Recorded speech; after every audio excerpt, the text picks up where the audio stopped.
Well, here we go, ladies and gentlemen. It's sitting on my finger and just relaxing. Very fascinating.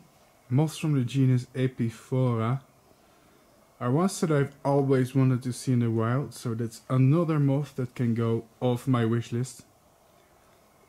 Unfortunately, it's not the most perfect looking specimen I've seen.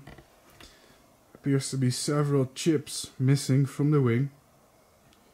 But you know what, that's okay. We are working with wild animals.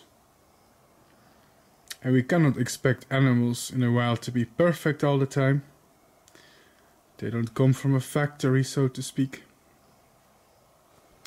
The interesting thing about these kind of moths is that you can more or less see relatives of them worldwide.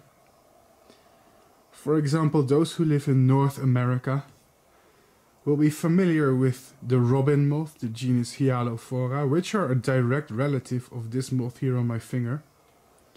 Or Calosamia, or Epiphora, the Coletta silk moth.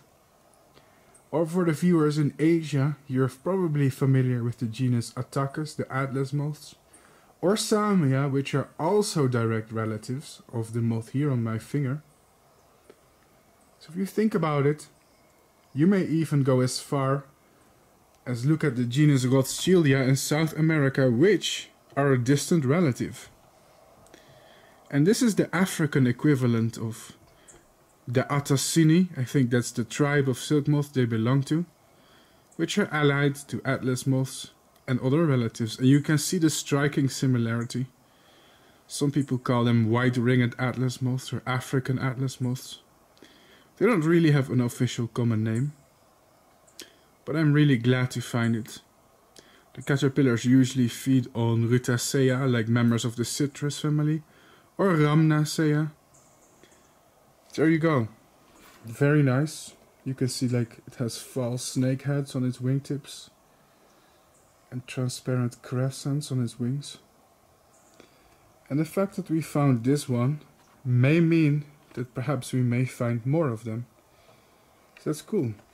I'm really happy with this one, guys. This is one of the moths that really make my night and really make my trip here to Africa. I've always wanted to see these in the wild.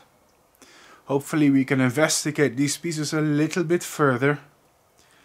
I am not really a professional taxonomist or a scientist, but I am well connected and I have a lot of knowledge in some cases. So we'll see what we can do. But until then, it's interesting to just have a video and some pictures.